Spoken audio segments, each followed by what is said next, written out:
ఆప్యాయంతు మమాంగాని walk ప్రాణశ్చక్షుశ్రోత్రమథో బలమింద్రియాణి చ సర్వాణి సర్వం బ్రహ్మ ఉపనిషదం మాహం బ్రహ్మ నిరాకుర్యాం మామా బ్రహ్మ నిరాకరోత్ అనిరాకరణమస్త్వనిరాకరణం మే అస్తు తదాత్మని నిరతేయ ఉపనిషత్సు ధర్మాస్తే మయి సంతు ఓం శాంతి శాంతి శాంతి. 234వ పేజీ 6వ ఖండం మొదటి మంత్రం. ధ్యానం వామచిత్తాద్భూయః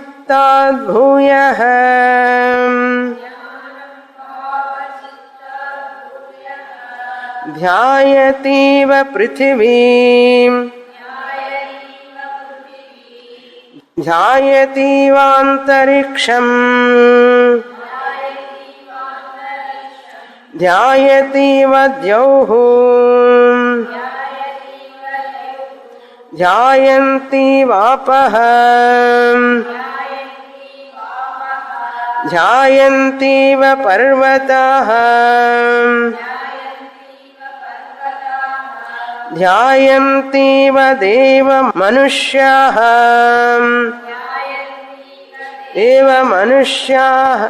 తస్మాత్ యః ఇహ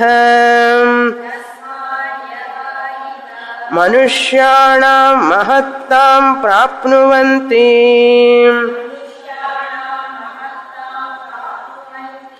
ధ్యానాపాదాగుంషః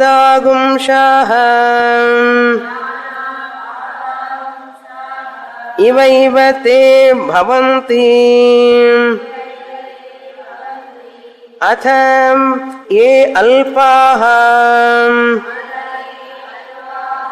కలహినః పిశునః ఉపవాదినః తే అథ ఏ ప్రభవాః ధ్యాయానాపాదాగుంషః అపాదాగుంషః ఇవైవ తే భవంతి ధ్యానముపాస్వేతి.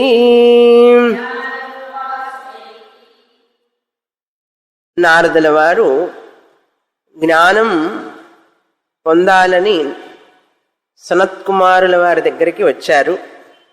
వచ్చినప్పుడు సనత్కుమారుల వారు ఏమేమి చదువుకున్నావు అంటే, ఈ శాస్త్రాలన్నీ చదువుకున్నాను, కానీ నాలో దుఃఖం పోలేదు, ఆ దుఃఖం పోవడానికి మార్గం చెప్పండి అన్నారు.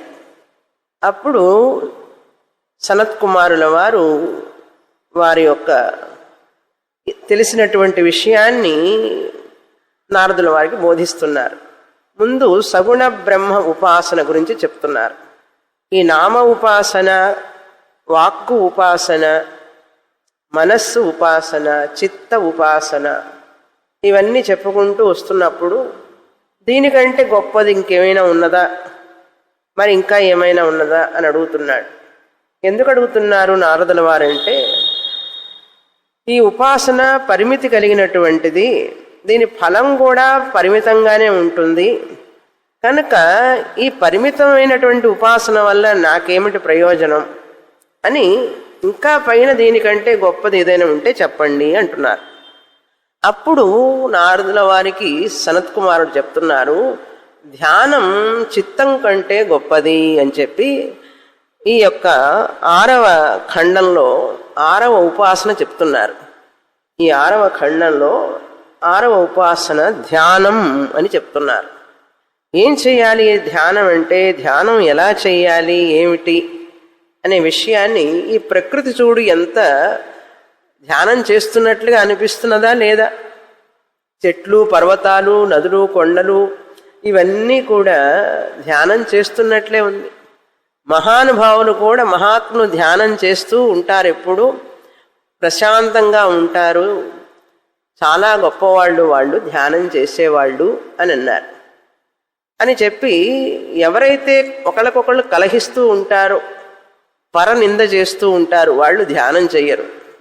వాళ్ళకి ధ్యానం చేయడానికి మనస్సు కూడా రాదు. ఎందుకంటే పరుల గురించి ఆలోచిస్తూ ఉంటారు, గుసగుసలు చెప్పడం, వాళ్ళ మీద నిందలు వేయడం. కలహినః అని చెప్పి ఉపవాదినః అన్నారు. ఎవరైతే అతిగా మాట్లాడుతూ ఉంటారో, వాదిస్తూ ఉంటారు, మాట్లాడటం కాదు వాదిస్తుంటారు. కొంతమంది మాట్లాడుతుంటే పోట్లాడినట్టు ఉంటుంది, మాట్లాడటమే పోట్లాడినట్లుగా ఉంటుంది. అటువంటి వాళ్ళ మనస్సు ఏకాగ్రతగా ఉండదు, వాళ్ళు ధ్యానానికి పనికిరారు. కనుక ప్రత్యేకంగా ఇందులో చెప్తున్నారు కలహినః పిశునాః. కలహించేవాళ్ళు, కలహం అంటే ఏమిటి? పోట్లాట. అందరితో కలహం పెట్టుకుంటారు, ఎవరితోనూ కలిసి ఉండలేరు, వాళ్ళు ఎవరితోనూ కలిసి ఉండలేరు, వాళ్ళకి ఫ్రెండ్స్ అంటూ ఉండరు. పరనింద, ఎప్పుడు నిందిస్తూ ఉంటారు అవతల వాళ్ళని, చిన్నదానికి పెద్దదానికి అన్నిటికీ నిందిస్తూనే ఉంటారు. అందరిలో ఉన్న దోషాలను ఎంచడమే వాళ్ళకు పని, అది పరనింద అంటారు. పిశునాః. ఉపవాదినః తే, వాళ్ళు ఉపవాదినః. ఉపవాది అంటే ఎప్పుడూ వాదిస్తూ ఉంటారు, అనవసరంగా వాదిస్తుంటారు, అవసరం లేకపోయినా కూడా వాదిస్తుంటారు, నేనే కరెక్ట్ అని చెప్పి వాదిస్తుంటారు. ఇటువంటి మనస్సున్న వాళ్ళు చూడండి, ధ్యానం చేయలేరు. వాళ్ళు మనస్సు ఎప్పుడు కూడా గందరగోళంగా ఉంటుంది. అటువంటి వాళ్ళకి మనస్సు ప్రశాంతంగా ఉండలేదు. ఎవరితో కలహం లేకుండా స్నేహంగా ఉండి, ఎవరిని పరనింద చేయకుండా, ప్రతి మనిషిలో లోపాలు ఉంటాయి, ఎవరు పరిపూర్ణుడు కాదు, మానవుడు అన్న తర్వాత దోషాలు ఉంటాయి. కానీ అవతల వాళ్ళ దోషాలకి తట్టుకోలేరు. 199 మంది తట్టుకోలేరు. తట్టుకునే వాళ్ళు ఎక్కడో ఉంటారు, కొద్దిమంది.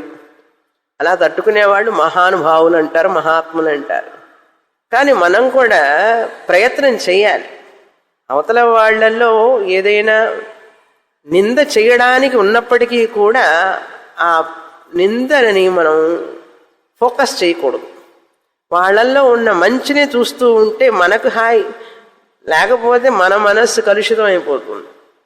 ప్రతి వాళ్ళలో ఉన్న దోషాలను చూస్తూ ఉన్నాం అనుకోండి, రోజుకు 10 మంది 20 మంది 30 మంది దోషాలు చూస్తే మన మనస్సు దేంతో నిండిపోయింది? దోషాలతోనే నిండిపోయింది. అటువంటి మనస్సు నిద్రపోతుందా హాయిగా? నిద్రే పోలేనప్పుడు ధ్యానం ఏం చేస్తుంది? ప్రశాంతంగా ఉండలేదు. కనుక ఇతరుల దోషాలను ఎంచడం అనేది తగ్గించుకోవాలి అని మనకి ఇక్కడ నీతి చెప్తున్నారు. ఇందులో చూడండి, ధ్యానం చేసేవాళ్ళు ఎప్పుడూ కూడా పరనింద చేయరు, కలహించరు, ఎవరితో కలహం పెట్టుకోరు. ఎక్కడైనా కలహం వస్తుందేమోనని భయపడి ముందుగానే జాగ్రత్తగా ఉంటారు. ఎందుకులే మనం మాట్లాడటం, ఈ కలహం వస్తుంది, వాళ్ళతో నోరు తెరిస్తే కష్టం అని చెప్పి అందుకని మెరకుండా ఉంటారు. అనవసరంగా వాదించరు ఎవరితో కూడా. అవతల వాళ్ళు వాదిస్తున్నా కూడా ఓకే అని చెప్పి మెలకుండా ఉంటారు. వాళ్ళతో వాదిస్తూ ఉంటే మనమేమవుతాం? మళ్ళీ మనకు కూడా ఎక్కువ ఆందోళన పెరుగుతుంది, వాదించడం అనేది మొదలవుతుంది మనలో కూడా. ఆధ్యాత్మిక సాధన చేసేవాళ్ళు, ధ్యానం చేసేవాళ్ళు అతిగా వాదించకూడదు, కలహించకూడదు, నింద చేయకూడదు. ఈ 3 లక్షణాలు మన దగ్గర ఉన్నాయా లేవా చూసుకోవాలి. ఒకవేళ ఏదైనా ఒక నింద చేస్తూ ఉంటే, అవతల వాళ్ళలో దోషం ఉన్నది నింద చేస్తున్నారనుకోండి, తగ్గించుకోవాలి. అలా నింద చేసే స్వభావాన్ని మనం తగ్గించుకోవాలి. కలహం లేకపోయినా, అనవసరంగా వాదించకపోయినా పరనింద చేయడం అనేది చాలా సులభంగా చేస్తాం. ఎందుకంటే అవతల వాళ్ళలో దోషాలు ఉంటాయి కనుక నిందించడం అనేది చాలా సహజంగా మనం కాకతాళీయంగా చేస్తూ ఉంటాం, అనుకోకుండానే. దానివల్ల కూడా మన మనస్సే డిస్టర్బ్ అవుతుంది. అలా డిస్టర్బ్ అయినప్పుడు ఏమవుతుంది? ధ్యానానికి అనుకూలంగా ఉండదు. కనుక ఇద్దరు చెప్తున్నారు ఇక్కడ, ధ్యానం చేసే వాళ్ళ మనసు ఇలా ఉండాలి, ఇలా ఉంటే వాళ్ళు ఇలా ధ్యానం చేస్తారు, చాలా ప్రయోజనం. అలా కాకుండా కొంతమంది ఈ విధంగా ఉంటారు, ఇలా చేస్తే వాళ్ళకి ఏం ప్రయోజనము ఉండదు అన్నారు అని చెప్పి, ఇందులో ఆ ధ్యానం అనేటువంటిది చాలా గొప్పది. అనుష్ఠానం చేసేవాళ్ళు ధ్యానాన్ని గురించి తెలుసుకోవడం కాదు, ధ్యానాపాదాంశాః, ధ్యానాన్ని అనుష్ఠానం చెయ్యాలి, ప్రతిరోజు అనుష్ఠానం చెయ్యాలి. ఆధ్యాత్మిక సాధన చేసే వాళ్ళకే కాదు, అందరికీ కూడా ధ్యానం అవసరం. విద్యార్థుల దగ్గర నుంచి పెద్దవాళ్ళ వరకు అన్ని రంగాల్లో వాళ్ళకి ధ్యానం అవసరం.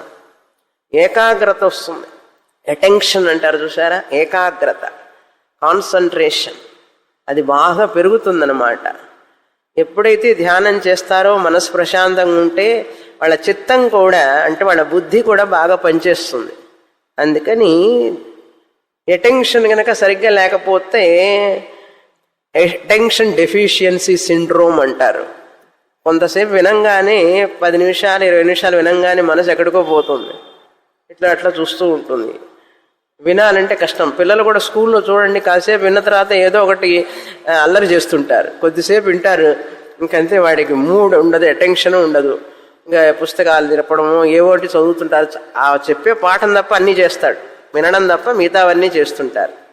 దాన్ని అటెన్షన్ డెఫిషియన్సీ సిండ్రోమ్ అంటారు. ఇది అందరికీ న్యాచురల్గా ఉంటుంది. అటెన్షన్ స్పాన్ దొరకడం కష్టం. అష్టాంగ యోగం చేసే వాళ్ళకు మాత్రం అటెన్షన్ స్పాన్ బాగా పెరుగుతుంది, అది చిన్నప్పటి నుంచి చేస్తే. అందుకే అష్టాంగ యోగం మెయిన్గా ఏకాగ్రత, అటెన్షన్ కోసం పెట్టిందే, చిత్త ఏకాగ్రత కోసం. అది లేకపోవడం వల్ల ఏ రంగంలోనూ వాళ్ళు రాణించలేరు. కనుక ధ్యానం అనేది ఏకాగ్రతను తీసుకొస్తే, ఏకాగ్రత వల్ల మన కుశలత పెరిగితే, ఆ కుశలత వల్ల నైపుణ్యం పెరుగుతుంది. మనం ఏ పని చేసినా కూడా నైపుణ్యం ఉంటుంది. ప్రజెన్స్ ఆఫ్ మైండ్ అంటారు.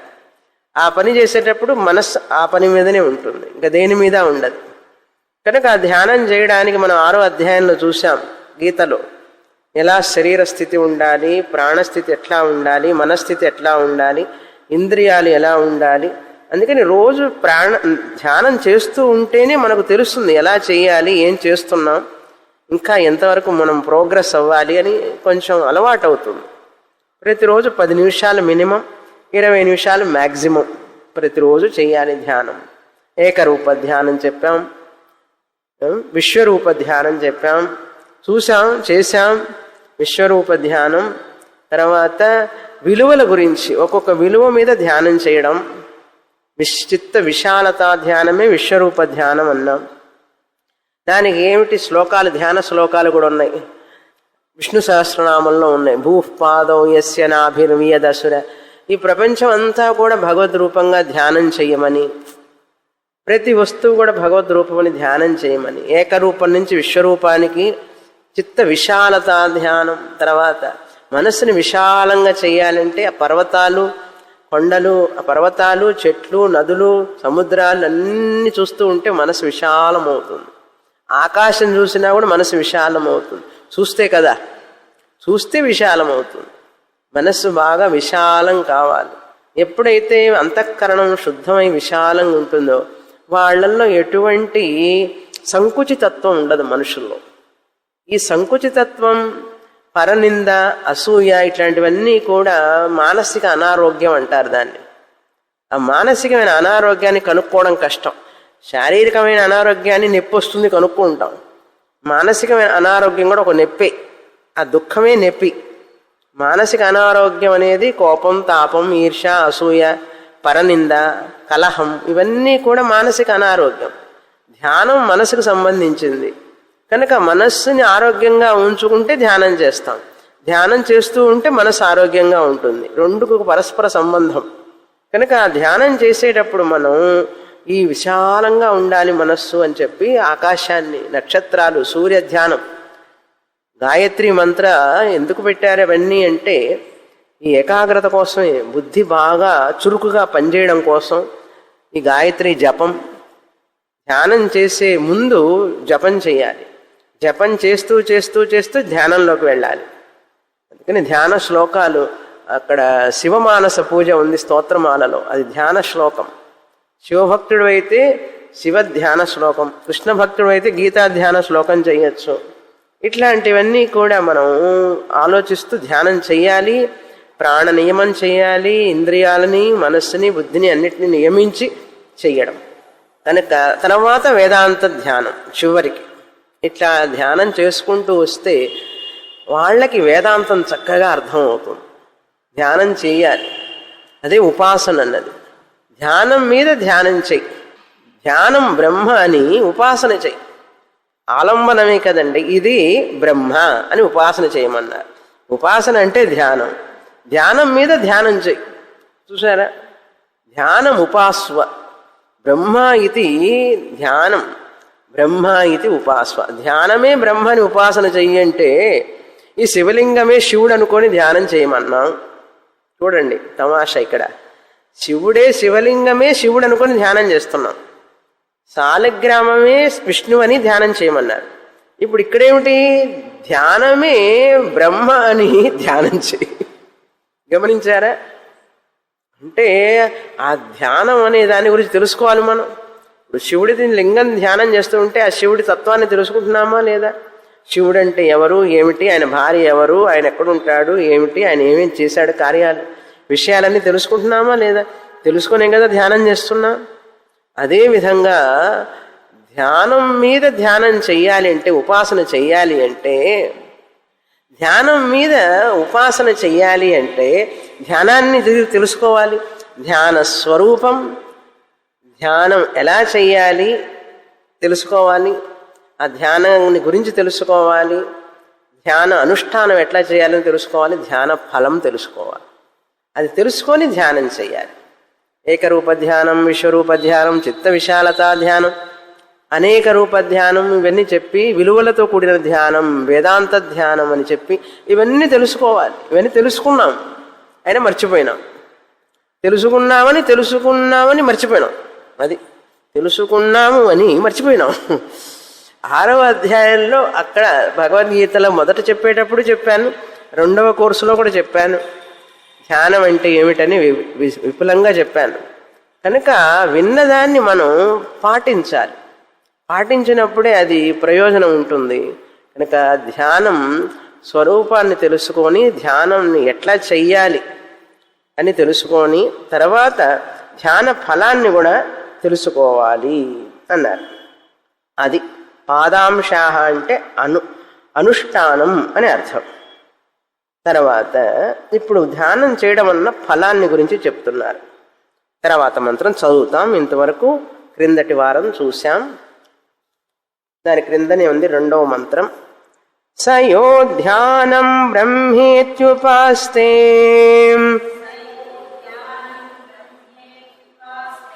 యావద్ధ్యానస్య గతం తత్రాస్య యథా కామచారో భవతి యో ధ్యానం బ్రహ్మేత్యుపాస్తే అస్తి భగవో ధ్యానాద్ భూయః ఇతి.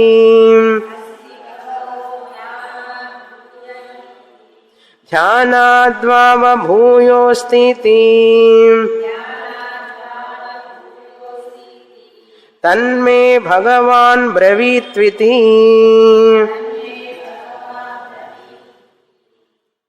ఎవరైతే ఈ విధంగా బ్రహ్మము ధ్యాన రూపంలో ధ్యానం చేస్తారో, బ్రహ్మ ధ్యాన స్వరూపం, ధ్యానమని బ్రహ్మని ధ్యానిస్తారో వాళ్ళకి ఏమేం ఫలితాలు వస్తాయి అని చెప్తున్నారు. ఎంతవరకు ఈ ధ్యానం వ్యాపిస్తుందో అంతవరకు కూడా వీరి యొక్క కోరికలు అన్నీ తీరుతాయి. కామచారో భవతి. ఈ యొక్క ధ్యానం అనేటువంటిది నిధిధ్యాసనమే లేక ధ్యానం, ఇది ఎంతవరకు వెళుతుందో వ్యాపిస్తుందో అంతవరకు కూడా వీరి యొక్క సంకల్పాలు, కోరికలన్నీ తీరతాయి అని అర్థం.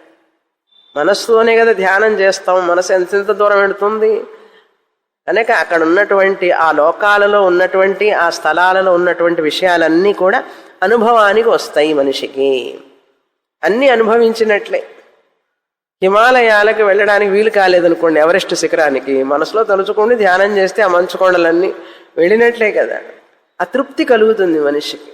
అందుకని ధ్యానం ద్వారా ఎంతెంత దూరమైనా వెళ్ళొచ్చు మనిషి. కనుక అలా చెప్పినప్పుడు దీనికంటే ఇంకా ఈ ధ్యానమైనా కూడా పరిమితం కలిగినటువంటిదే కదా, ధ్యానం కంటే మరి ఏదైనా గొప్పది ఉన్నదా అని అడిగాడు. అంటే మరి అదే విధంగా ఇంకొకటి కూడా చెప్తున్నారు ఆయన. ఉన్నది నాయన, ధ్యానం కంటే గొప్పది విజ్ఞానం అని చెప్పి 7వ ధ్యానం చెప్తున్నారు. ఇప్పుడు ఆ మంత్రం చదువుతాం. తర్వాత పేజీ 235, 7వ ఖండం.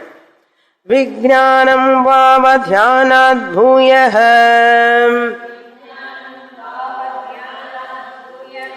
విజ్ఞానేన వా ఋగ్వేదం విజానాతి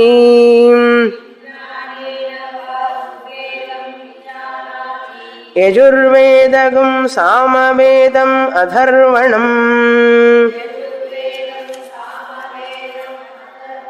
చతుర్థం ఇతిహాస పురాణం పంచమం వేదానాం వేదం పిత్ర్యగుం రాశిం దైవం నిధిం వాకో వాక్యం ఏకాయనం దేవ విద్యాం బ్రహ్మ విద్యాం భూత విద్యాం క్షత్ర విద్యాం నక్షత్ర విద్యాగుం సర్పదేవజన విద్యాం దివం చ పృథివీం చ వాయుం చ ఆకాశం చ అపశ్చ తేజశ్చ దేవాగుంశ్చ మనుష్యాగుంశ్చ పశుగుంశ్చ వయాంసి చ వయాగుంసి చ తృణవన్ వనస్పతిం తృణవన్ వనస్పతి శ్వాపదాని ఆకీట పతంగ పిపైలికం ధర్మం చాధర్మం చ సత్యం చానృతం చ సాధు చ సాధు చ హృదయజ్ఞం చాహృదయజ్ఞం చ అన్నం చ రసం చ ఇమం చ లోకం అముం చ విజ్ఞానేనైవ విజానాతి విజ్ఞానముపాస్వేతి.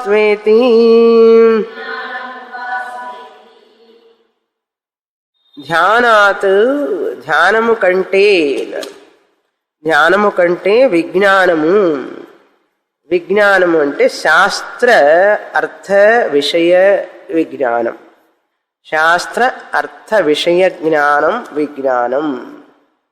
భూయః అధికంగా వ్యాపించి ఉన్నది ధ్యానం కంటే. భూయః అంటే అధికంగా. ఎందుకని విజ్ఞానేన వై అన్నారు. విజ్ఞానం చేతనే కదా ఋగ్వేదమును విజానాతి, ఋగ్వేదాన్ని తెలుసుకుంటున్నాడు.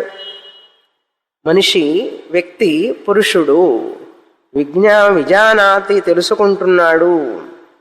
యజుర్వేదం సామవేదం చతుర్థం అథర్వణం. యజుర్వేదాన్ని తెలుసుకుంటున్నాడు విజ్ఞానం వలననే. సామవేదాన్ని తెలుసుకుంటున్నాడు. 4వదైనటువంటి అథర్వణ వేదం. చతుర్థం అథర్వణం అంటే 4వ వేదమైనటువంటి అథర్వణ వేదాన్ని కూడా విజ్ఞానం వలననే తెలుసుకుంటున్నాడు అన్నారు. తర్వాత పంచమం పురాణ ఇతిహాస.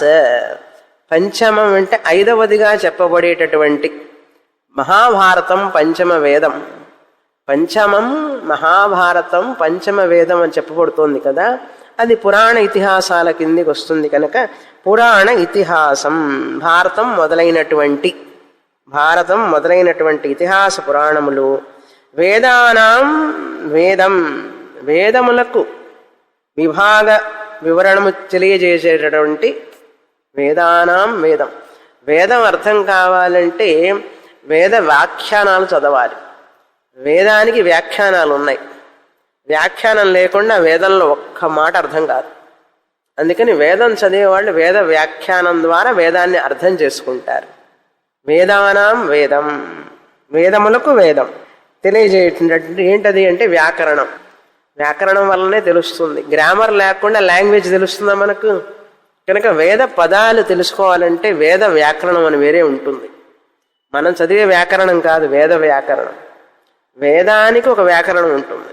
ఆ వ్యాకరణం చదివితేనే వేదం అర్థం అవుతుంది. అది వేదానాం వేదం.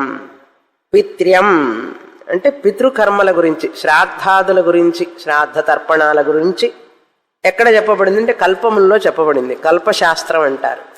వాటి గురించి చదవాలన్నా రాశి, రాశి అంటే గణిత శాస్త్రం. గణితం అంటే లెక్కలు, గణిత శాస్త్రం. దైవం, దైవం అంటే జ్యోతిష శాస్త్రం. ఈ రాసులన్నీ ఉంటాయి కదా, అక్కడ రాశిం అంటే గణిత శాస్త్రం. గణిత శాస్త్రం తర్వాత ఈ నక్షత్రాలు, ఉల్కలు, తోకచుక్కలు ఇవన్నీ ఉంటాయి చూసారా, ఎప్పుడెప్పుడు పుడతాయి ఏమిటి, సూర్యగ్రహణం, చంద్రగ్రహణం, ఇవన్నీ జ్యోతిష్ శాస్త్రానికి చెందినటువంటివి. వాటన్నిటికి సంబంధించినటువంటి దైవం. వాటికి తెలుసుకోవడానికి సాధనమైన శాస్త్రం. తర్వాత నిధిం, ఇదంతా కూడా మొదట నారదుడే చెప్పాడు. ఏమేమి చదివావయ్యా అంటే ఈ శాస్త్రాలన్నీ చదివానని చెప్పాడు. అందుకే నేను ఎక్స్ప్లెయిన్ చేయక్కర్లా. అయినా మనకు గుర్తుందో లేదో మొదట ఎక్కడో చూసాం, చూద్దాం. అందుకని నిధిం అంటే నిధి శాస్త్రాలు. అంటే నిధి ఎక్కడ ఉంది ఏమిటి. ఇప్పుడు నీళ్లు రావాలి అంటే నీళ్లు ఎక్కడ, బోరింగ్ ఎక్కడ వేస్తే నీళ్ళు వస్తాయని చెప్పి అది ఒక శాస్త్రం ఉంది. ఇప్పుడు వాళ్ళకి తెలియదు. వాటర్ డివైనర్ అంటారు. వాటర్ డివైనర్ అది తీసుకువెళ్ళి అక్కడ పెడితే ఆ మీటర్ ఆడుతుందనమాట. ఇక్కడ నీళ్లు ఉన్నాయని అర్థం. ఇంకోటి కూడా చెప్తారు, చెట్టు నీళ్ళు ఎటు ఉంటే అటు పోతుందట. అది పెద్ద పెద్ద చెట్లన్నీ కూడా ఆ నీరు ఎటువైపు ఉంటే అటువైపు పోతూ ఉంటాయట. దాన్ని బట్టి కూడా కనుక్కుంటారు. అవన్నీ కలిపి దాన్ని ఏమంటారంటే నిధి శాస్త్రం అంటారు. అంటే ఎక్కడ తవ్వితే బంగారం ఉంటుంది, ఏ భూమిలో ఎక్కడ ఐరన్ ఉంటుంది, ఎక్కడ పెట్రోల్ దొరుకుతుంది, అవన్నీ నిధి శాస్త్రం. భూమిలోనే కదా కాపరు, బంగారం ఇవన్నీ దొరుకుతున్నాయి. అంటే రాగి, ఇత్తడి, బంగారం ఇవన్నీ ఎక్కడ దొరుకుతున్నాయి? మ్యాంగనీస్, కార్బన్ ఇవన్నీ కూడా భూమిలోనే. ఇవంతా కూడా నిధి శాస్త్రం అంటారు. అంతే ట్రెషర్ అనమాట. పెట్రోల్ ఎంత ట్రెషర్ అది, భూమిలో నుంచే కదా వస్తున్నది. అదంతా నిధేగా బయటకు వస్తే డబ్బులే కదా. బంగారం గోల్డ్ మైన్స్లో నుంచి గోల్డ్ బయటకు వస్తే ధనమే కదా. అదనమాట నిధి శాస్త్రం. వాకో వాక్యం, వాచ్యయుక్తి ప్రధానమైన తర్కశాస్త్రం అని అర్థం. వాకో వాక్యం తర్కశాస్త్రం. ఏకాయనం నీతి శాస్త్రం. దేవ విద్య నిరుక్తం. దేవ విద్య అంటే నిరుక్తం. నిరుక్తం అంటే ఈ ఛందస్సు ఇవన్నీ ఉంటాయి కదా, నిరుక్తం, ఛందస్సు. ఈ యొక్క భాషను తెలుసుకోవాలంటే దానికి కొన్ని లక్షణాలు ఉంటాయి, అవన్నీ తెలుసుకోవడానికి. బ్రహ్మ విద్య అంటే వేదాంగభూతమైనటువంటి శిక్షా కల్పం, ఇవన్నీ బ్రహ్మ విద్య. బ్రహ్మ విద్య పొందడానికి కావలసినటువంటి అంగాలు, యాన్సిలరీ సబ్జెక్ట్స్. తర్వాత భూత విద్య అంటే పంచభూతాలని స్వాధీనం చేసుకోవడానికి కావలసినటువంటి విద్య. గాలిని బిగిస్తారు, నీళ్లు తాకుండా ఉంటారు కొంతమంది. ఇవన్నీ ఎట్లా వస్తాయంటే భూత విద్య అంటారు దాన్ని. పంచభూతాలని తెలుసుకోవడం, మరే భూతాలైనా ఉంటే కూడా వాటిని కూడా తెలుసుకుంటారన్నమాట. అది భూత విద్య అంటారు. క్షత్ర విద్య ధనుర్వేదం. నక్షత్ర విద్య తెలుసు, నక్షత్ర విద్య. సర్పదేవజన విద్య అంటే గరుడ మంత్రం. సర్పం వస్తే గరుడ మంత్రం. గాంధర్వం దేవజన అంటే గాంధర్వ విద్య, డాన్స్, సంగీతం, నృత్యం, అటువంటి నృత్య గీత వాద్య ఇవన్నీ కూడా. ఈ శాస్త్రాలన్నీ కూడా దివంచ పృథివీంచ, విజ్ఞానం వల్లనే ఈ యొక్క దివి, దేవలోకంలో ఏముంది, భూలోకంలో ఏముంది, స్వర్గంలో ఏముంది, అంతరిక్షం అంటే స్వర్గంలో ఏముంది, ఇవన్నీ తెలుస్తాయి. వాయుభూతాన్ని, ఆకాశభూతాన్ని, ఉదకం నీళ్లు, తేజ మనుష్యులని, పక్షులను, వయాంసి అంటే పక్షులు, ఈ ధాన్యం ఇవన్నీ జ్ఞానం ఎట్లా వస్తాయి? ఎన్ని ధాన్యాలు ఉన్నాయి ఎట్లా తెలుస్తుంది? విజ్ఞానం ఉంటేనే కదా తెలుస్తుంది. లేకపోతే అన్ని బియ్యంగానే కనపడుతున్నాయంటే ఎట్లా? కుదరదు కదా. పప్పు ధాన్యాలు, బియ్యం ధాన్యం వేరు, మిగతా ధాన్యాలు వేరు, సజ్జలు వేరు, రాగులు వేరు, కొర్రలు వేరు, జొన్నలు వేరు. ఇవన్నీ జ్ఞానమే కదా, విజ్ఞానమే కదా. ఇవన్నీ కూడా చాలా ముఖ్యం అని చెప్పి ఈ పక్షులు, కీటకాలు, పతంగాలు, సీతాకోక చిలుకలు, పతంగాలు అన్నమాట, ఎగిరేవన్నీ కీటకాలన్నీ కూడా మొదలైనవన్నీ కూడా. అంతేకాదు జీవరాశులు మాత్రమే కాదు, ధర్మంచ అధర్మంచ, ఏది ధర్మము ఏది అధర్మం అది అంటే పుణ్య పాపాలని కూడా తెలుసుకోవచ్చు. అధర్మం అంటే పాపం, ధర్మం అంటే పుణ్యం అని కూడా చెప్పచ్చు. ధర్మం అధర్మం అంటే మామూలు తెలుగులో కూడా మనం అంటాం కదా. అదేవిధంగా సత్యంచ అనృతంచ, అది కూడా తెలియాలంటే విజ్ఞానం ఉంటేనే తెలుస్తుంది. ఏది నిజం ఏది అబద్ధం. సత్యం అంటే నిజం, అసత్యం అంటే అబద్ధం. ఏది నిజం ఏది అబద్ధం తెలియాలంటే కొంచెం విజ్ఞానం కావాలి. లేకపోతే అబద్ధం సత్యంగా, సత్యం అబద్ధంగా కనపడుతుంది జనానికి. అవునా? ఇప్పుడు ఈ రోజుల్లో కనపడుతున్నది అట్లా. ఆ రోజుల్లో సత్యం సత్యంగా తెలిసేది జనానికి. ఇలా శాస్త్రజ్ఞానం విజ్ఞానం ఉండడం వల్ల తెలుస్తాయి ఇవన్నీ కూడా, లేకపోతే తెలియవు. అందరికీ అపోహలు ఎందుకు వస్తున్నాయంటే సత్యాన్ని సత్యంగా తెలుసుకోలేకపోవడం వల్లనే కదా వస్తుంది. శాస్త్రజ్ఞానం ఉంటే, విజ్ఞానం ఉంటే అట్లా అపోహలు రావు మనుషులకి. కనుక కొంతైనా ప్రయత్నం చేసి మనిషి ఏది సత్యం ఏది అబద్ధం అని తెలుసుకోవాలి. అంతేకాదు సాధుచ అసాధుచ, సాధు అంటే మంచి, ఏది మంచిది, అసాధు ఏది మంచిది కాదు. డ్రగ్ ఎడిక్షన్ మంచిదా కాదా? ఇంటర్నేషనల్ డ్రగ్ డే టుడే, అంతర్జాతీయ డ్రగ్. ఇప్పుడు అది సాధువా అసాధువా అంటే, అసాధు అని తెలిసి కూడా జనాలు దానివైపు ఎందుకు పోతున్నాడు? మాదక ద్రవ్యాలు, అంతర్జాతీయ మాదక ద్రవ్యముల దినం. మాదక ద్రవ్యాల్ని ఆపేయమని కదా చెప్తున్నారు. కనుక ఏది మంచిది ఏది చెడు అని తెలియాలంటే వాళ్ళకి ఎందుకు తెలియడం లేదు? విజ్ఞానం లేకపోవడం వలన. ఎంత హాని జరుగుతుంది శరీరానికి, మనస్సుకి, మానవ జీవితానికి అని తెలియకపోవడం వల్లనే కదా. కనుక శాస్త్రం చదవడం వలన మనిషి తన జీవిత పరమార్థాన్ని తెలుసుకుంటాడు. లేకపోతే అనేక బలహీనతలకు లోనవుతాడు మనిషి. ఒక డాక్టర్ ఉండేవాడు, ఆయన రోజు పెతిడిని చేసుకుంటాడు, ఇంజక్షన్. డాక్టర్ ఏం చెప్తారు చెప్పండి? గోల్డ్ మెడలిస్ట్, ఎందుకు గోల్డ్ మెడల్, ఏం చేసుకోను కదా. కనుక ఈ యొక్క అపరా విద్యలన్నీ కూడా మనిషికి విజ్ఞానాన్ని ఇవ్వవు. శాస్త్ర అర్థ జ్ఞానం కావాలి. ఆ విజ్ఞానం లేకపోతే మనిషి ఆ చదువులన్నా కూడా, ఆవిడెవరో అడిగినట్టు లండన్లో ఆత్మహత్య మీద ఎస్సే రాయిందిట, లెటర్ రాయిందని. ఆత్మహత్య మీద లెటర్ రాయడం ఏమిటి? దాని గురించి నువ్వు ఏదో అడిగితే ఇంట్లో వాళ్ళు పేరెంట్స్ వచ్చి అదేంటి అట్లాంటి రాయమంటారు, ఆల్రెడీ ఆత్మహత్యలు చేసుకుంటున్నారు, దాని మీద పిల్లలకి చెప్తారు ఎవరన్నా కదా. కనుక ఎందుకు ఇట్లా పోతున్నారు? చదువుకున్న వాళ్ళే, టీచర్లే, లెక్చరర్లే ఏం చెప్తున్నారో వాళ్ళకి తెలియటం లేదంటే, సినిమా యాక్టర్లందరినీ తీసుకొచ్చి లెక్చర్ పాఠాల్లో పెడతారు. రాముడిని కృష్ణుడిని తీసేశారు, సినిమా యాక్టర్లందరినీ పాఠాల్లో పెడుతున్నారు. అట్లా ఉంది కాలం, కలికాలం. తర్వాత సాధుచ అసాధుచ, ఏది మంచిది ఏది యుక్తం ఏది అయుక్తం ఏది చెడు అని తెలుసుకోవాలంటే విజ్ఞానం కావాలి. హృదయజ్ఞంచ అహృదయజ్ఞంచ, ఏది ప్రియమైనది, హృదయానికి ఏది ప్రియం కానిది, ఇది కూడా తెలియాలి మనిషి. అది నాకే కాదు అందరికీ కూడా, అవతల వాళ్ళకు కూడా ఏది ప్రియం ఏది అప్రియం అని తెలుసుకోవాలి మనం. అలా తెలుసుకొని కృష్ణ పరమాత్మ చెప్తారు భగవద్గీతలో, ఆత్మౌపమ్యేన సర్వత్రా సర్వంచ మై పశ్యతి. అర్జున, జ్ఞాని అయినవాడు నన్నే, మన 6వ అధ్యాయంలో చూసాం, ఆత్మౌపమ్యేన సర్వత్ర, అంత ఆత్మగానే నన్నే చూస్తూ ఉంటాడు అన్నిట్లో. తనెంత తనకి ఇష్టమో అందరినీ అంత ఇష్టంగా చూస్తాడట జ్ఞాని. అది జ్ఞాని యొక్క గొప్ప లక్షణం. హృదయజ్ఞంచ అహృదయజ్ఞంచ చెప్పి, అన్నంచ రసంచ, ఈ ధాన్యం వలన మనం తిన్న అన్నం అది పరిణామం చెంది రసంగా మారుతుంది శరీరంలో. అది కూడా తెలియాలంటే ఈ శాస్త్ర విజ్ఞానం ఉండాలి. రసంచ తర్వాత అంటే పాలు ద్రవం ఉన్నాయి కదా, అన్ని రసాలు, పండ్ల రసాలు, పాలు అన్ని లిక్విడ్స్ అన్నమాట. ఇవన్నీ కూడా తెలియాలి. అదేవిధంగా లోకంచ అముంచ, ఈ మనుష్యలోకం ఆ పై లోకాలు కూడా, కంటికి కనపడే లోకం, కంటికి కనపడని పరోక్షమైన లోకం. అముం అంటే పరోక్షమైన లోకం అంటే స్వర్గలోకం అని అర్థం.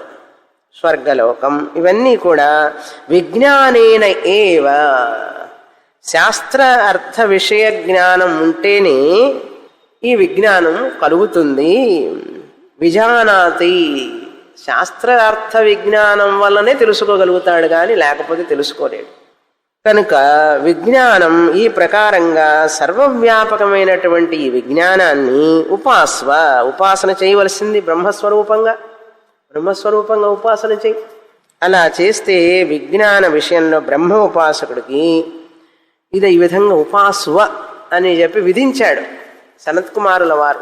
ఈ ఉపాసన చెయ్యి, విధే కదా అది, కమాండ్మెంట్. అలా చేస్తే ఏమిటి ప్రయోజనం అన్నారు. ప్రయోజనాలన్నీ సేమ్.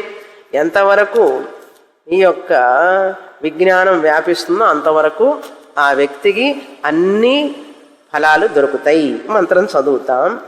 2వ మంత్రం ఫలం. తర్వాత పేజీ 236వ పేజీ. సయో విజ్ఞానం బ్రహ్మేత్యుపాస్తే విజ్ఞానవతో వైసః లోకాన్ జ్ఞానవతః అభిసిద్ధ్యతి యావద్విజ్ఞానస్య గతం తత్రాస్య యథా కామచారో భవతి యో విజ్ఞానం బ్రహ్మేత్యుపాస్తే అస్తి భగవో విజ్ఞానాద్ భూయః ఇతి.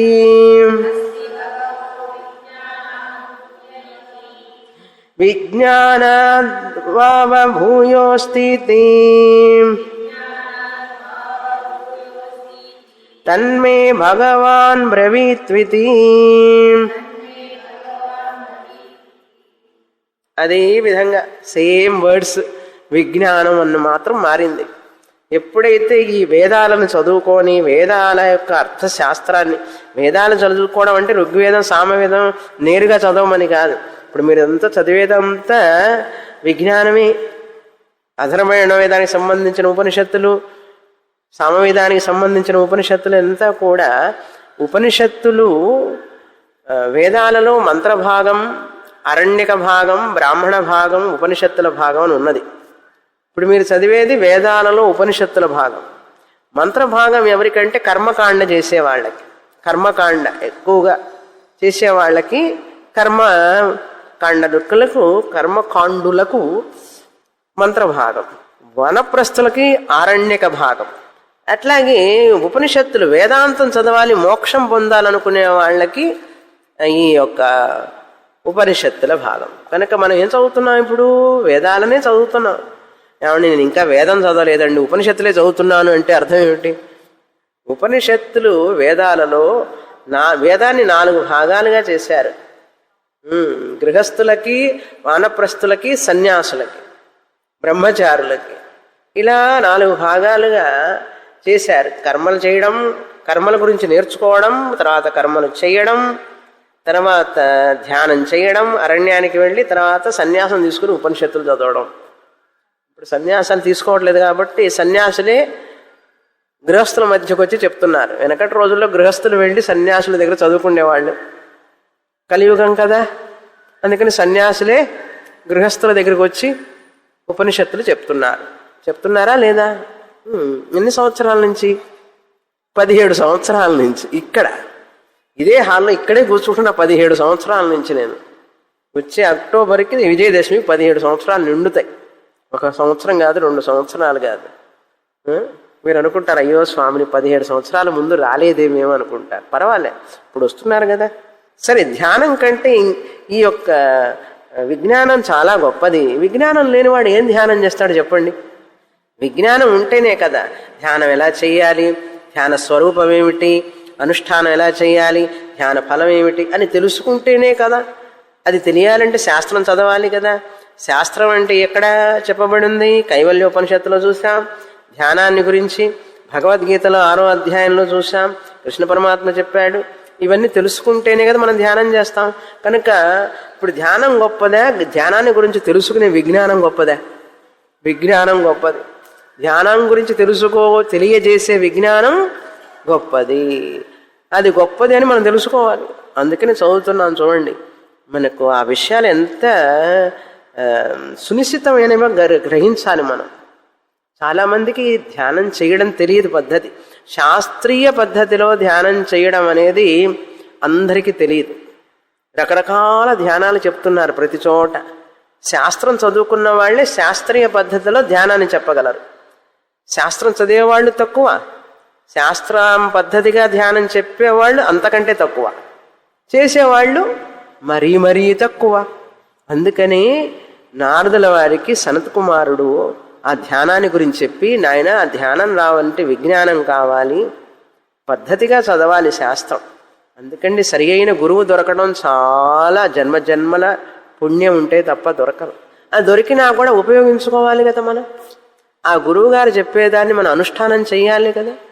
ఆ చెప్పింది ఉపయోగించుకుంటే అప్పుడు ఆ చదివిన దానికి ఫలితం.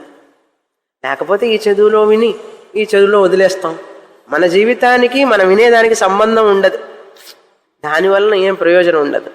మనం చదివేదానికి మనం జీవించే జీవితానికి సంబంధం ఉండాలి. అప్పుడే ఫలం. చూసారా, ఆ ఫలాన్ని గురించి చెప్పారు. లేకపోతే ఫలం ఉండదు. ఇంకా మనసు అశాంతిగానే ఉన్నది అంటే ఏమిటి అర్థం? శాస్త్రంలో చెప్పిన ధ్యానం చెయ్యలేదు అని అర్థం. అంతే కదా. మరి శాస్త్రంలో చెప్పిన విధంగా ధ్యానం చేస్తే మనస్సులో గందరగోళం ఎందుకు ఉంటుంది? చెయ్యకపోవడం వలన మనకు ఇంకా ఇవన్నీ అనిపిస్తూ ఉంటాయి ఇట్లాగే. తర్వాత దీనికంటే ఏమైనా గొప్పది ఉందా అంటే ఉన్నదన్నారు. ఏమిటయ్యా అది అంటే బలం అని చెప్తున్నారు. బలం చాలా గొప్పది అన్నారు. 8వ ఖండం 237వ పేజీ. బలం వామ విజ్ఞానాద్ భూయః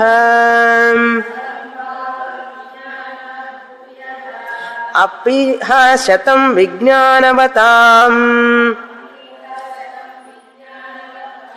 ఏకో బలవాన్ ఆకంపయతే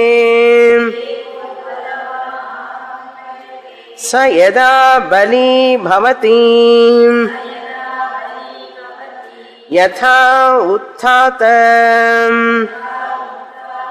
భవతి ఉత్తిష్టన్ పరిచరితా భవతి పరిచరన్ ఉపసత్తా భవతి ఉపసీదన్ ద్రష్టా భవతి శ్రోతా భవతి మంతా భవతి బోద్ధా భవతి కర్తా భవతి విజ్ఞాతా భవతి బలేన వై పృథివీం తిష్టతి బలేనాంతరిక్షం బలేన జౌః బలేన పర్వతాః బలేన దేవ మనుష్యా బలేన పశవశ్చ వయాగుంసి చ తృణవన్ వనస్పతయః శ్వాపదాని ఆకీట పతంగ పిపీలికం బలేన లోకస్తిష్టతి బలముపాస్వేతి. చాలా ఇంపార్టెంట్. విజ్ఞానం కంటే బలం గొప్పది అంటున్నారు. బలం లేకపోతే ఏం శాస్త్రం చదువుతాం చెప్తున్నారు. బలం వామ విజ్ఞానాత్ భూయః, బలమే కదా విజ్ఞానం కంటే చాలా గొప్పది అంటున్నారు. ఎందువలన అంటే ఒక విద్యార్థి గురుకులానికి వెళ్ళాడనుకోండి, ఆ విద్యార్థి ఏమేం చేయాలి ఉదాహరణకి చెప్తున్నారు ఇక్కడ మంత్రంలో.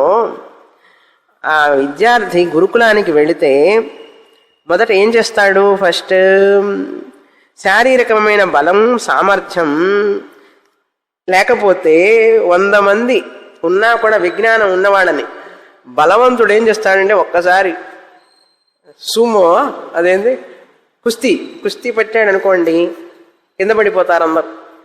నాకు బాగా విజ్ఞానం ఉంది అయినా బలం లేకపోతే ఒక్క బలవంతుడు 100 మంది విజ్ఞానం శాస్త్రం చదువుకున్న వాళ్ళందరినీ పడేయగలడు అని చెప్తున్నారు మంత్రంలో సనత్ కుమారుల వారు. అంటే సనత్ కుమారుడు ఎంత బలంగా ఉండి ఉండాలి, అంతేగాని బలహీనంగా ఉన్న గురువు చెప్పగలడా? బలంగా ఉన్న గురువే బలాన్ని గురించి మాట్లాడగలరు, చెప్పిన అర్థం ఉంటుంది. మన సెక్యూరిటీ అని చెప్పి బ్యాంకుల దగ్గర సెక్యూరిటీ పెడతారు చూసారా, వాడు ఉఫ్ అంటే కింద పడతాడు. వాడిని సెక్యూరిటీ పెడితే వాడికి ఇంకో సెక్యూరిటీ కావాలి. అందుకని బలం లేకపోతే ఎంత విజ్ఞానం ఉన్నా ఏం ప్రయోజనం లేదు. ఏ విధంగా అంటే ఎలాగైతే వణికిస్తాడు అనమాట. బలం ఉన్నవాడు బలం లేనివాడని వణికింపజేస్తాడు. అకంపయతే అంటారు, వణికేటట్టు చేస్తాడు. ఇది లోక ప్రసిద్ధమే కదా అని సహా ఆ పురుషుడు ఎప్పుడైతే బలవంతుడవుతాడో, బలి భవతి అంటే ఆహారం తీసుకోవడం వలన వచ్చిన శక్తి వలన ఎప్పుడైతే బలవంతుడు అవుతాడో ఆ బలం వలన ఏం చేస్తాడు? ఉత్థాత భవతి అంటే లేచి నిల్చోగలడు. గురువు గారు వచ్చారనుకోండి, గురుకులంకి వెళ్ళాడు శాస్త్రం చదువుకోవాలని విజ్ఞానం కోసం.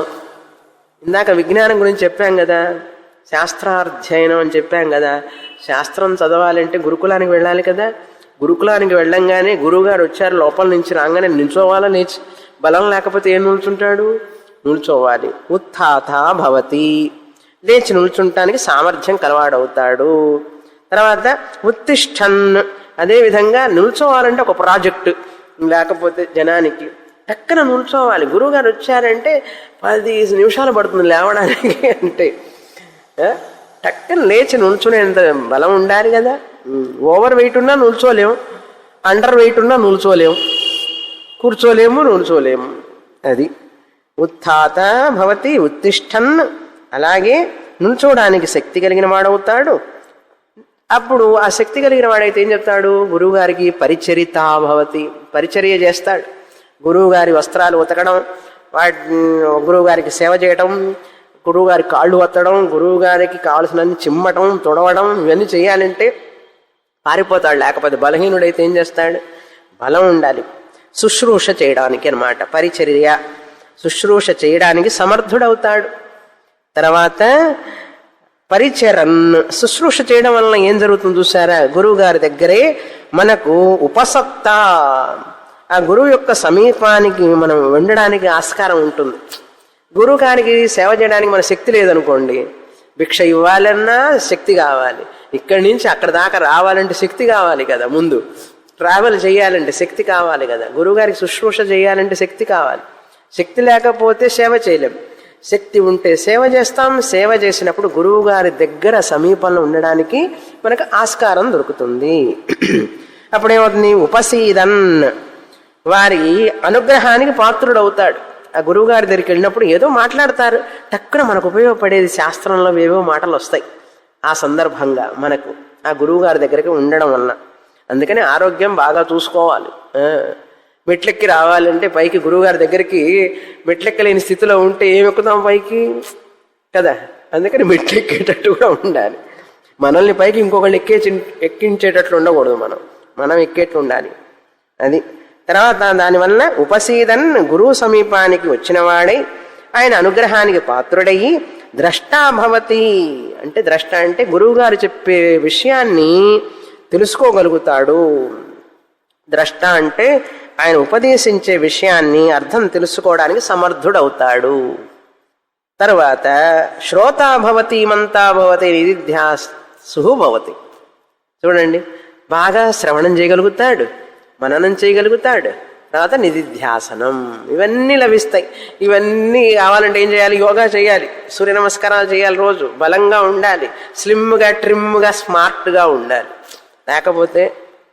లేకపోతే ఏమీ లేదు. గురువుగారికి సేవ చేయలేం, అందువల్ల గురువుగారికి సమీపంగా ఉండలేం, శ్రవణం చేయలేం, మననం చేయలేం, నిధిధ్యాసనం చేయలేం. కనుక ఏం చేయాలి? ఇప్పుడు అష్టాంగ యోగం చేయాలి. చేస్తే ఏమవుతుంది? బోద్ధా భవతి, గ్రహించడానికి యోగ్యుడు అవుతాడు, జ్ఞానం పొందుతాడు. జ్ఞానం పొందడం వలన ఏమవుతాడు? తర్వాత ఆ జ్ఞానం వలన కర్తా భవతి, ఆ నేర్చుకున్న దాన్ని, అర్థం చేసుకున్న దాన్ని అనుష్ఠానం చేస్తాడు. కర్తా భవతి, అనుష్ఠానం చేసి తర్వాత విజ్ఞాత, అనుష్ఠానం చేయడం వలన దాని ఫలాన్ని అనుభవించడానికి అర్హుడవుతాడు, గ్రహించగలుగుతాడు ఆ ఫలాన్ని. విజ్ఞాత, చూసారా? ఆరోగ్యం ఉంటే ఆరోగ్యమే మహాభాగ్యం. బలేన, ఈ బలం చేతనే పృథివీ తిష్టతి, భూమి నిలుచొనున్నది బలం వల్ల. భూమి బలంగా ఉందా బలహీనంగా ఉందా? బలంగా ఉంది. తిష్టతి, అది కూడా లోక ప్రసిద్ధమే కదా. అంతరిక్షం లోకం కూడా బలం వలనే ఉన్నది. తర్వాత ఏమిటంటే ఇంకా పర్వతాలు బలైన వస్తూనే ఉన్నది. చూడండి, పర్వతాలు, దేవతలు, మనుష్యులు, వీళ్ళందరూ కూడా, ఈ పశువులు, జంతువులన్నీ కూడా, ఈ ధాన్యం, ఇవన్నీ కూడా, వనస్పతులు, చెట్లు, చేమలన్నీ కూడా, ఈ ఔషధులు, ఇవన్నీ కూడా శ్వాపదాని క్షుద్రభూతాలు, అంటే క్షుద్రమైనటువంటి క్రూర మృగాలు కూడా ఉన్నాయి. చూసారా? ఈ యొక్క గుడ్లగూబలు, క్షుద్రమైనటువంటివి ఉంటాయి కదా, ఏంటి గబ్బిలాలు, ఇవన్నీ కూడా బలం ఉంటేనే కదా ఉంటాయి, లేకపోతే కింద పడిపోతాయి. ఇవన్నీ కూడా సమస్తం, ఇంకెందుకు 1, 2 చెప్పడం, లోక సమస్త ప్రపంచం బలం వలననే తిష్టతి, స్థితి పొంది ఉన్నది. కనుక ఓ నారద, నువ్వు బలాన్ని బ్రహ్మగా భావించి ధ్యానం చేయి. దీన్ని చేస్తారా కనీసమైన ఈజీగా? అందుకని ఏం చేయాలంటే హనుమంతుల వారిని తలుచుకోవాలి. బుద్ధిర్బలం యశోధైర్యం, హనుమంతుల వారిని తలుచుకొని బలం నివ్వు నాయన నాకు అని చెప్పాలి. బలం లేని వాడికి జ్ఞానం రాదు. అర్థమైందా? ఎందుకు అర్జునుడికి బోధించాడో తెలుసా? ఇప్పుడు అర్జునుడికి బలం ఎక్కువ, శారీరక సామర్థ్యం, మానసిక సామర్థ్యం. ముందు శారీరక సామర్థ్యం కావాలి, మానసిక సామర్థ్యం భగవంతుడు శాస్త్రం వలన ఇస్తాడు. గురువు గారికి ఉపచర్య గురించి ఉదాహరణ చెప్పారు ఇక్కడ. మనకు ముఖ్యంగా అదే కదా విజ్ఞానం అంటే. తర్వాత ఫలం చూస్తాం. తర్వాత మంత్రం అదే పేజీలో ఉన్నది, 237లో చివరి 2వ మంత్రం. సయో బలం బ్రహ్మేత్యుపాస్తే యావద్ బలస్య గతం తత్రాస్య యథా కామచారో భవతి. యో బలం బ్రహ్మేత్యుపాస్తే అస్తి భగవో బలాద్ భూయ ఇతి. బలాద్వావ భూయోస్తి తన్మే భగవాన్ బ్రవీత్వితి. అదే రకంగా బలం ఉండడం వల్లనే మనిషి ఎంతవరకు బలం ఉంటుందో అంతవరకు తను అనుకున్నవన్నీ నెరవేరుతాయి అన్నాడు. కనుక ఆ విధంగా ఉపాసన చెయ్యి అంటే, అంతకంటే ఇంకా ఏమైనా ఉన్నదా అండి? బలం అనేది కూడా శరీరానికి సంబంధించిందే కదా. నేను కావాల్సింది నాకు మోక్షం, దీనికంటే ఏదైనా ఉన్నదా అంటే ఉన్నది నాయన అన్నారు. అన్నవారు బ్రహ్మాని గురించి చెప్పచ్చుగా, అది చెప్పటల్లా. బలం రావాలంటే ఏం కావాలి? అన్నం కావాలి. అందుకని అన్నాన్ని బ్రహ్మంగా ఉపాసించు అని చెప్పబోతున్నారు. అందుకని మెట్టుగా తీసుకుపోవాలి, కానీ అమాంతంగా ఒకేసారి చెప్పకూడదు, అర్థం కాదు. చూసారా చెప్పే పద్ధతి? చూసారా? తొందరపడకూడదు. మనిషి తొందర పెడితే ఏదీ రాదు. నిదానమే ప్రధానం. పూర్ణమదః పూర్ణమిదం పూర్ణాత్ పూర్ణముదచ్యతే పూర్ణస్య పూర్ణమాదాయ పూర్ణమేవావశిష్యతే. ఓం శాంతి శాంతి శాంతి. హరి ఓం. శ్రీ గురుభ్యో నమః. హరి ఓం.